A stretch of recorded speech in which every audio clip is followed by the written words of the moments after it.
இந்த வீடியோல மைக்ரோபயாலஜில இருக்க ஒரு முக்கியமான டாபிக் பத்தி தான் பார்க்க போறோம். அதுதான் ஆனரோப்ஸ். ஃபர்ஸ்ட் இந்த வீடியோல டீட்டெயிலா நம்ம பார்க்க போறது ஆனரோப் கல்ச்சர் பண்ற மெத்தட்ஸா தான் நம்ம பார்க்க போறோம். ஃபர்ஸ்ட் நமக்கு ஆனரோப் அப்டின்னா என்னன்றது தெரியணும். பேர்ல இருந்தே நம்ம தெரிஞ்சுக்கலாம். ஏரோப் அப்டின்னா பிரசன்ஸ் ஆஃப் ஆக்ஸிஜன தான் நம்ம ஏரோப் அப்டின்னு சொல்லுவோம். எங்கெங்க ஆக்ஸிஜன் இருக்கோ அத ஏரோபிக் அப்டின்னு சொல்லுவோம். ஏரோபிக் அப்டின்னா ஆக்ஸிஜன் இல்லாம இருக்கிறது. ஆப்சென்ஸ் ஆஃப் ஆக்ஸிஜன ஆனரோபிக் அப்டின்னு சொல்லுவோம். இப்ப ஆனரோப் அப்டின்றது எத சொல்லுவோம் அப்டின்னா, micro organisms which can grow in absence of oxygen are called ஆனரோப்ஸ்.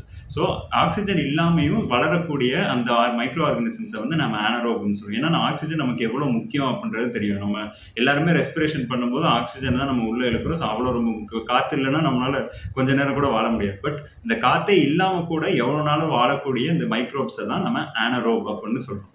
இந்த ஆனரோப்ல 3 டைப்ஸ் இருக்கு. ஃபேக்கல்டேட்டிவ் ஆனரோப், மைக்ரோ ஏரோஃபிலிக், இன்னொன்னு வந்து ஆப்ளிகேட் ஆனரோப் அப்டின்னு சொல்லிட்டு. இதுல ஃபேக்கல்டேட்டிவ் அனரோப் எடுத்துக்கிட்டோம் அப்படின்னா, அது வந்து ஆக்ஸிஜன் இருந்தாலும் வாழும், இல்லன்னாலும் வாழும். எனக்கு அதனாலும் ஓகே, இதனால எனக்கு இல்லனாலும் ஓகே அப்படின்ற மாரி இருக்கிறது தான் ஃபேக்கல்டேட்டிவ் அனரோப் அப்படின்னு சொல்றோம். இதுக்கு எக்ஸாம்பிள் எடுத்துக்கிட்டோம் அப்படின்னா, ஈகோலை. அது ஆக்ஸிஜன் இருந்தாலும் வளரும், இல்லனாலும் வளரும்.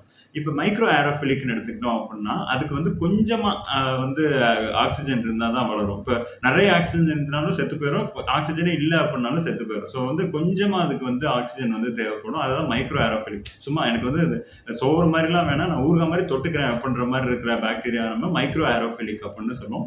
எக்ஸாம்பிள் வந்து ஹெலிகோபாக்டர் பைலோரி. இப்ப ஆப்ளிகேட் அனரோப் எடுத்துக்கிட்டோம் அப்படின்னா, அது வந்து ஸ்ட்ரிக்ட்டா, அதாவது ஆப்ளிகேட் அப்படின்ற வேர்டுக்கு அர்த்தமானது ஸ்ட்ரிக்ட்லி அனரோப். எனக்கு வந்து ஒரு பொட்டு காத்து இருந்தா கூட என்னால அங்க இருக்க முடியாதுப்பா அப்படின்ற மாரி ஆக்ஸிஜனே கொஞ்சம் கூட ஆக்ஸிஜனே இருக்கக்கூடாது. அப்படி இருந்தா தான் அதால வளர முடியும். கொஞ்சம் ஆக்ஸிஜன் இருந்தாலும் அதால வளர முடியாது, இறந்து போயிரும்.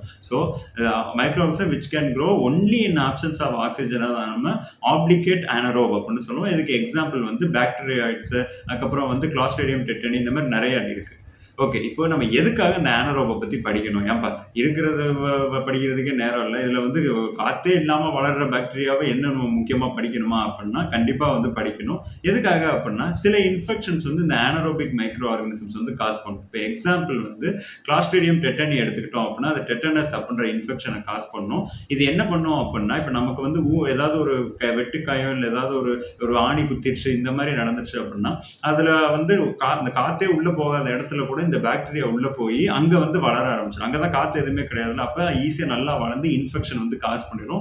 ரொம்ப சீரியஸான பிரச்சனை வந்து வந்துடும். அதனாலதான் நம்ம எங்க இப்ப சின்ன சிராய்ப்பு பட்டாலோ இல்ல அடிபட்டாலோ நமக்கு வந்து டிடி இன்ஜெக்ஷன் வந்து போடுறாங்க. வந்து இந்த கிளாஸ்ட்ரிடியம் டெட்டனியை வந்து பிரிவென்ட் பண்றதுக்கு. இப்ப நம்ம இந்த இன்ஃபெக்ஷனை பத்தி நம்ம படிக்கணும், இந்த பாக்டீரியா பத்தி படிக்கணும்னா நம்மளால நார்மல் என்விரான்மெண்ட்ல வளர்க்க முடியாது. அதுக்காக தான் இந்த ஆனரோபிக் கல்ச்சர் மெத்தட்ஸ் வந்து நிறைய வந்து கண்டுபிடிச்சிருக்காங்க. அதை பத்தி தான் டீட்டெயிலா பார்க்க போறோம். இந்த ஆனரோப்ஸ கல்ச்சர் பண்றதுக்கு நிறைய டிஃபரெண்ட் டைப்ஸ் ஆஃப் மெத்தட் இருக்கு. அதுல முக்கியமா இருக்கிற ஒரு 7 மெத்தட தான் நம்ம வந்து பார்க்க போறோம். அந்த மெத்தட்குள்ள இருக்க சப் டைப்ஸே வந்து கிளியரா வந்து பார்ப்போம். இதுல வந்து ஒரு ஓவர்வியூ வந்து குடுத்திருக்கேன். டக்குன்னு பார்த்துட்டு டீட்டெயிலா அடுத்து வந்து பார்ப்போம். ஃபர்ஸ்ட் வந்து புரொடக்ஷன் ஆஃப் வேக்யூம்.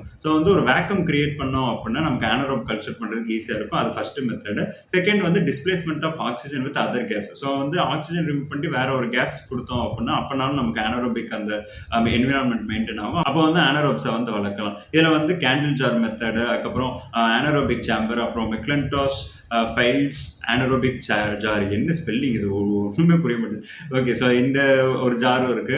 அப்புறம் வந்து அனக்சோமேட் அப்படின்னு ஒரு டைப் ஆஃப் எக்யூப்மெண்ட் இருக்கு. இதெல்லாம் வந்து இந்த டிஸ்பிளேஸ்மென்ட் ஆஃப் ஆக்ஸிஜன்ல வரும். அதுக்கப்புறம் வந்து கெமிக்கல் மெத்தட்ல ஆல்கலைன் பைரோகலல் மெத்தட், அதுக்கப்புறம் ரொசாந்தல் மெத்தட், அப்புறம் கேஸ் பேக், அதுக்கப்புறம் வந்து பயாலஜிக்கல் மெத்தட்ல சில டைப்ஸ் இருக்கு. அதுக்கப்புறம் ரிடக்ஷன் ஆஃப் ஆக்ஸிஜன், அதுலயும் சில டைப்ஸ் இருக்கு. ரெடியூசிங் ஏஜென்ட் யூஸ் பண்றது, சில different type of media use பண்றது, அப்புறம் வந்து Brewer anaerobic culture plate method அப்படின்னு ஒன்று இருக்கு. இது வந்து வெறும் அனரோபிக் கல்ச்சர் பண்றதுன்னு ஒரு வித்தியாசமான ஒரு பெட்ரி பிளேட் மாதிரி பண்ணியிருக்காங்க. லாஸ்ட் மெத்தட் வந்து ப்ராஸ். நீங்க நினைக்கும் அது கிடையாது, இது வந்து PRAS. ப்ராஸ். இதை பத்தி நம்ம டீட்டெயிலா ஃபுல் ஃபார்ம் வந்து அது பார்க்கும்போது பார்ப்போம். இதெல்லாம் தான் முக்கியமா அனரோபிக் கல்ச்சர் பண்றதுக்கான மெத்தட்ஸ்.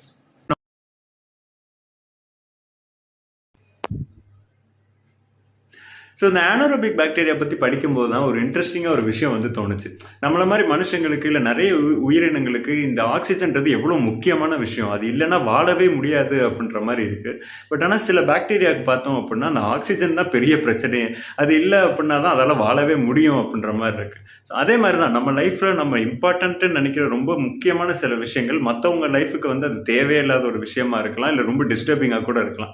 ஸோ நம்ம யாரையும் எங்கேயும் ஜட்ஜ் பண்ணாம நம்ம பாட்டுக்கு நம்ம இருக்கிற வரைக்கும் ஹாப்பியா இருப்போம். சுத்தி இருக்கவங்க எல்லாரையும் ஹாப்பியா வச்சிருப்போம். இந்த வீடியோ உங்களுக்கு பிடிச்சிருந்தா like, comment, share, subscribe and bell icon hit பண்ணிருங்க. அண்ட் திங்க் பயாலஜி திங்க் விஷனோட இன்ஸ்டாகிராம், ட்விட்டர், ஃபேஸ்புக் அந்த பேஜஸோட லிங்க் டிஸ்கிரிப்ஷன்ல இருக்கு. அதையும் ஃபாலோ பண்ணிருங்க. பாய்.